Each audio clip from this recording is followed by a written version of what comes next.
नमस्कार दोस्तों। जय श्री कृष्णा, राधे राधे। श्री कृष्ण कहते हैं, आपका मन अगर आप अपने वश में नहीं करेंगे तो वो आपके दुश्मन की तरह काम करना शुरू कर देगा। निर्माण केवल पहले से बनी चीजों का नया रूप है। केवल किस्मत वाला योद्धा ही स्वर्ग तक पहुंचाने वाला युद्ध लड़ता है। इंसान अपने विश्वास की बुनियाद पर उस जैसा बनता चला जाता है। आपके साथ अब तक जो हुआ अच्छे के लिए हुआ, आगे जो कुछ होगा अच्छे के लिए होगा, जो हो रहा है वो भी अच्छे के लिए हो रहा है। इसीलिए हमेशा वर्तमान में जियो, भविष्य की चिंता मत करो। कोशिश की जाए तो अपने अशांत मन को आसानी से नियंत्रित किया जा सकता है। इंसान नहीं, उसका मन किसी का दोस्त या दुश्मन होता है। जो किसी दूसरों पर शक करता है उसे किसी भी जगह पर खुशी नहीं मिल सकती। अपने जरूरी कार्य करना बाकी गलत कार्य करने से बेहतर है। कर्म ना करने से बेहतर है कैसा भी कर्म करना। आपका निराश ना होना ही परम सुख होता है। क्रोध मूर्खता को जन्म देता है। अफवाह से अकल का नाश और अकल से नाश से इंसान का नाश होता है। किसी भी काम में आपकी योग्यता को योग कहते हैं। भगवान सभी लोगों मन में बसते हैं और अपनी माया से उनके मन को जैसा चाहे वैसा घड़े की तरह घड़ते हैं। सही मायने में चोर वो हैं जो अपने हिस्से का काम किए बिना भोजन करता है। कर्म किए जाओ, फल की चिंता मत करो। मन बहुत चंचल है जो इंसान के दिल में उथल पुथल कर देता है। हर कोई खाली हाथ आया था और खाली हाथ ही इस दुनिया से जाएगा। परिवर्तन संचार का नियम है। कल जो किसी और का था आज वो तुम्हारा है, कल वो किसी और का होगा। आत्मा अमर है, इसलिए मरने की चिंता मत करो। मेरा तेरा, छोटा बड्ढा, अपना पराया मन से मिटा दो, फिर सब तुम्हारा है और तुम सबके हो। भूत और भविष्य में नहीं, जीवन तो इस पल में है, अर्थात वर्तमान का अनुभव ही जीवन है। तू करता वही है जो तू चाहता है, होता वही है जो मैं चाहता हूं। तू वही कर जो मैं चाहता हूं, फिर होगा वही जो तू चाहता है। जो मन को नियंत्रित नहीं करते उनके लिए वह शत्रु के समान कार्य करता है। खुशियों में तो सब साथ होते हैं, असली दोस्त वही हैं जो दुहक में साथ दे। सदैव संदेह करने वाले व्यक्ति को कभी भी सुख नहीं मिल सकता। नर्क के 3 द्वार हैं, वासना, क्रोध और लालच। मनुष्य अपने विश्वास से निर्मित होता है। जैसा वह विश्वास करता है वैसा वह बन जाता है। जानने की शक्ति झूठ को सच से पृथक करने वाली जो विवेक बुद्धि है उसी का नाम ज्ञान है। परिवर्तन ही संसार का नियम है। क्रोध से भ्रम पैदा होता है, भ्रम से बुद्धि व्यग्र होती है, तब तर्क नष्ट हो जाता है। जब तर्क नष्ट होता है तब व्यक्ति का पतन हो जाता है। मन अशांत हो तो उसे नियंत्रित करना कठिन है, लेकिन अभ्यास से इसे वश में किया जा सकता है। तुम उसके लिए शोक करते हो जो शोक करने के योग्य नहीं है, और फिर भी ज्ञान की बातें करते हो। बुद्धिमान व्यक्ति न जीवित और ना ही मृत व्यक्ति के लिए शोक करते हैं। खाली हाथ आए हो और खाली हाथ जाना है, इसलिए व्यर्थ की चिंता छोड़ हटकर व्यक्ति को हमेशा सदकर्म करना चाहिए। जिसे तुम अपना समझकर मग्न हो रहे हो, बस यही प्रसन्नता तुम्हारे दुखों का कारण है। जो कोई भी जिस किसी भी देवता की पूजा विश्वास के साथ करने की इच्छा रखता है, मैं उसका विश्वास उसी देवता में दृढ़ कर देता हूं। केवल मन ही किसका मित्र और शत्रु होता है। अपने अनिवार्य कार्य करो, क्योंकि वास्तव में कार्य करना निष्क्रियता से बेहतर है। कर्म का फल व्यक्ति को उसी तरह ढूंढ लेता है जैसे कोई बछड़ा सैकड़ों गायों के बीच अपनी मां को ढूंढ लेता है। आत्मा न जन्म लेती है, न मरती है, ना ही इसे जलाया जा सकता है, ना ही पानी से गिला किया जा सकता है। आत्मा अमर और अविनाशी है। मैं किसी के भाग्य का निर्माण नहीं करता और ना ही किसी के कर्मों के फल देता हूं। व्यक्ति या जीव का कर्म ही उसके भाग्य का निर्माण करता है। आत्मा पुराने शरीर को वैसे ही छोड़ देती है जैसे मनुष्य पुराने कपड़ों को उतार कर नए कपड़े धारण कर लेता है। इस संसार में कुछ भी स्थायी नहीं है। मन शरीर का हिस्सा है। सुख दुख का एहसास करना आत्मा का नहीं, शरीर का काम है। मान अपमान, लाभ हानि, खुश हो जाना या दुखी हो जाना, यह सब मन की शरारत है। वर्तमान परिस्थिति में जो तुम्हारा कर्तव्य है वही तुम्हारा धर्म है। मैं ऊष्मा देता हूं, मैं वर्षा करता हूं और रोकता भी हूं। मैं अमृतत्व भी हूं और मृत्यु भी। मेरे भी कई जन्म हो चुके हैं, तुम्हारे भी कई जन्म हो चुके हैं। ना तो यह मेरा आखिरी जन्म है और ना यह तुम्हारा आखिरी जन्म है। श्री कृष्ण जी कहते हैं, अगर तुम अपना कल्याण चाहते हो तो सभी उपदेशों, सभी धर्मों को छोड़कर मेरी शरण में आ जाओ। मैं तुम्हें मुक्ति प्रदान करूंगा। मोहग्रस्त होकर अपने कर्तव्य पथ से हट जाना मूर्खता है, क्योंकि इससे ना तो तुम्हें स्वर्ग की प्राप्ति होगी और ना ही तुम्हारी कीर्ति बढ़ेगी। धर्म युद्ध में कोई भी व्यक्ति निष्पक्ष नहीं रह सकता है। धर्म युद्ध में जो व्यक्ति धर्म के साथ नहीं खड़ा है, इसका मतलब है वह अधर्म का साथ दे रहा है, वह अधर्म के साथ खड़ा है। भगवान प्रत्येक वस्तु में, प्रत्येक जीव में मौजूद हैं। मुझे जानने का केवल एक ही तरीका है, मेरी भक्ति। मुझे बुद्धि द्वारा कोई न जान सकता है, न समझ सकता है। आत्मा का अंतिम लक्ष्य परमात्मा में मिल जाना होता है। मैं ही इस सृष्टि की रचना करता हूं, मैं ही इसका पालन पोषण करता हूं और मैं ही इस सृष्टि का विनाश करता हूं। मैं सभी प्राणियों को जानता हूं, सभी के भूत, भविष्य और वर्तमान को जानता हूं, लेकिन मुझे कोई नहीं जानता है। जो मुझे जिस रूप में पूजता है, मैं उसी रूप में उसे उसकी पूजा का फल देता हूं। जन्म लेने वाले व्यक्ति की मृत्यु निश्चित है और मरने वाले व्यक्ति का फिर से जन्म लेना निश्चित है।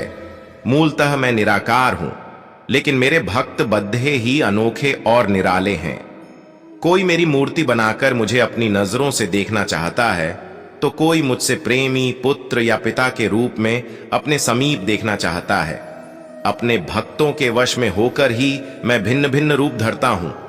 मन की गतिविधियों, होश, श्वास और भावनाओं के माध्यम से भगवान की शक्ति सदा तुम्हारे साथ है और लगातार तुम्हें बस एक साधन की तरह प्रयोग करके सभी कार्य कर रही है। ज्ञानी व्यक्ति ज्ञान और कर्म को एक रूप में देखता है, वही सही मायने में देखता है। सभी अच्छे काम छोड़कर बस भगवान में पूर्ण रूप से समर्पित हो जाओ। मैं तुम्हें सभी पापों से मुक्त कर दूंगा। शोक मत करो। किसी और का काम पूर्णता से करने से कहीं अच्छा है कि अपना काम करें, भले ही उसे अपूर्णता से करना पड़े। मैं सभी प्राणियों को समान रूप से देखता हूं, ना कोई मुझे कम प्रिय है ना अधिक, लेकिन जो मेरी प्रेम पूर्वक आराधना करते हैं वो मेरे भीतर रहते हैं और मैं उनके जीवन में आता हूं। प्रबुद्ध व्यक्ति सिवाय ईश्वर के किसी और पर निर्भर नहीं रहता। मेरी कृपा से कोई सभी कर्तव्यों का निर्वाह करते हुए भी बस मेरी शरण में आकर अनंत अविनाशी निवास को प्राप्त करता है। मैं धरती की मधुर सुगंध हूं, मैं अग्नि की ऊष्मा हूं, सभी जीवित प्राणियों का जीवन और सन्यासियों का आत्म संयम हूं। तुम उसके लिए शोक करते हो जो शोक करने के योग्य नहीं है और फिर भी ज्ञान की बातें करते हो। बुद्धिमान व्यक्ति ना जीवित और ना ही मृत व्यक्ति के लिए शोक करते हैं। कभी ऐसा समय नहीं था जब मैं, तुम या ये राजा महाराजा अस्तित्व में नहीं थे, ना ही भविष्य में कभी ऐसा होगा कि हमारा अस्तित्व समाप्त हो जाए। कर्म मुझे बांधता नहीं, क्योंकि मुझे कर्म के प्रतिफल की कोई इच्छा नहीं।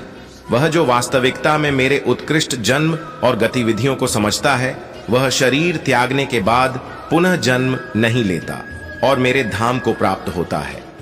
बुद्धिमान व्यक्ति को समाज कल्याण के लिए बिना आसक्ति के काम करना चाहिए। जो व्यक्ति आध्यात्मिक जागरूकता के शिखर तक पहुंच चुके हैं, उनका मार्ग है निःस्वार्थ कर्म। जो भगवान के साथ संयोजित हो चुके हैं, उनका मार्ग है स्थिरता और शांति। वह जो सभी इच्छाएं त्याग देता है और मैं और मेरा की लालसा और भावना से मुक्त हो जाता है, उसे शांति प्राप्त होती है। मेरे लिए ना कोई घृणित है ना प्रिय, किंतु जो व्यक्ति भक्ति के साथ मेरी पूजा करते हैं, वो मेरे साथ हैं और मैं भी उनके साथ हूं। जो इस लोक में अपने काम की सफलता की कामना रखते हैं, वे देवताओं का पूजन करें।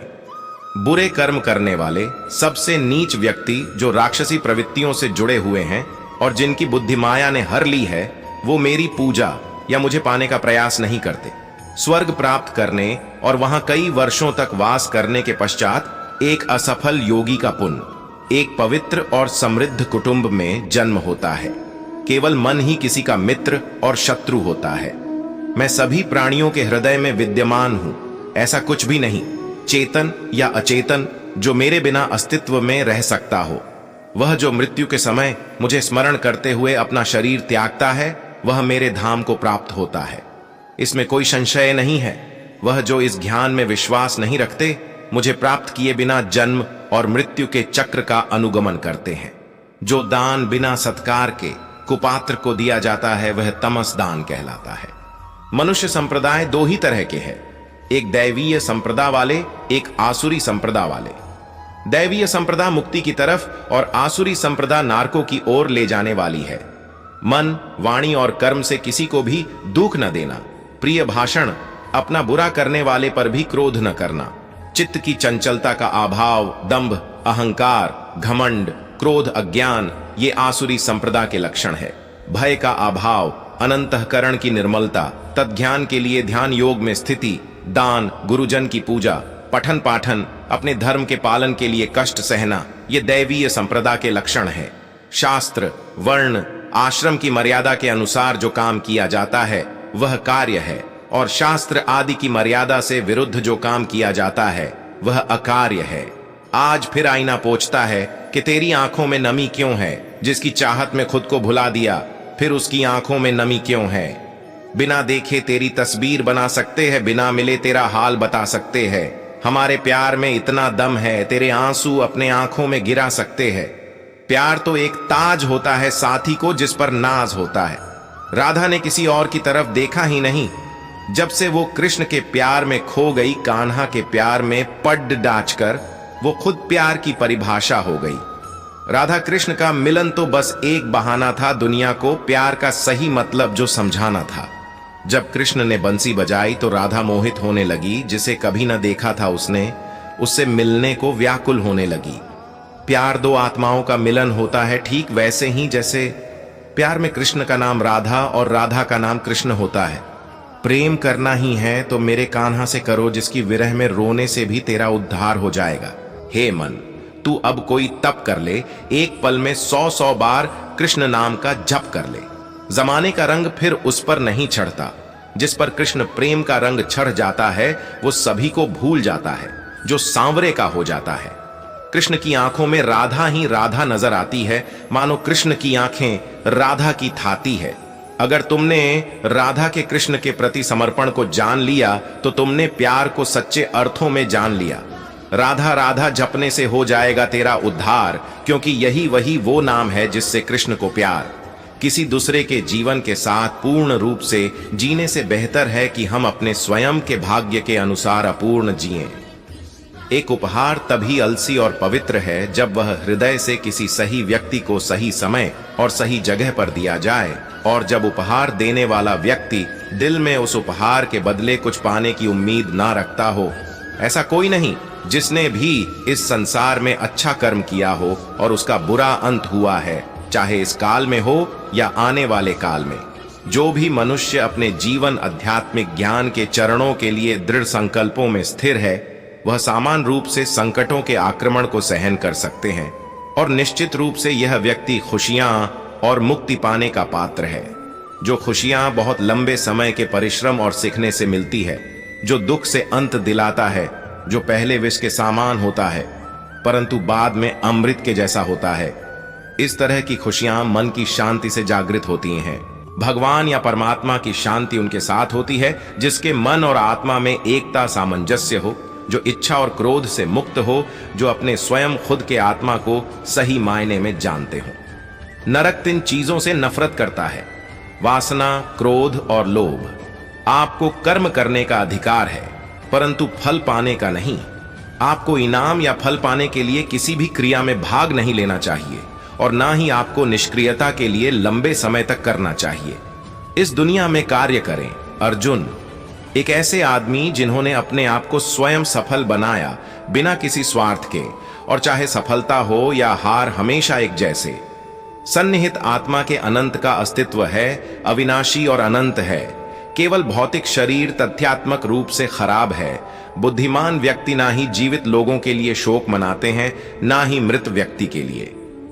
ऐसा कोई समय नहीं था जब तुम और मैं और सभी राजा यहां एकत्रित हुए हों, पर ना ही अस्तित्व में था, और ना ही ऐसा कोई समय होगा जब हम अस्तित्व को समाप्त कर देंगे। अपने कर्म पर अपना दिल लगाएं, ना कि उसके फल पर। सभी काम ध्यान से करो, करुणा द्वारा निर्देशित किए हुए। जैसे कि एक कवि जनता है, तब स्वार्थी गतिविधियों को छोड़ दे रहा है, और बुद्धिमान घोषित करता है, त्याग फल के कार्रवाई को छोड़ दे रहा है। अपने कर्तव्य का पालन करना जो कि प्रकृति द्वारा निर्धारित किया हुआ हो, वह कोई पाप नहीं है। गर्मी और सर्दी, खुशी और दर्द की भावनाएं उनकी वस्तुओं के साथ होश से संपर्क के कारण होता है। वे आते हैं और चले जाते हैं, लंबे समय तक बरकरार नहीं रहते हैं। आपको उन्हें स्वीकार करना चाहिए। भगवान श्री कृष्ण आप सभी को अपने जीवन में आगे बढ़ने की राह दिखाए, यह हमारी कामना है। श्री कृष्ण जी के ज्ञान से आपके जिंदगी को रोशनी मिले, इसलिए आप सभी लोग इस वीडियो को अपने परिवार और दोस्तों को शेयर करके इस ज्ञान को और बांटें, क्योंकि ज्ञान बांटने से ही ज्ञान बढ़ता है। दोस्तों, अगर आपने अभी तक लाइफ स्पिरिचुअल ज्ञान को सब्सक्राइब नहीं किया तो जल्दी से सब्सक्राइब कर ले। धन्यवाद।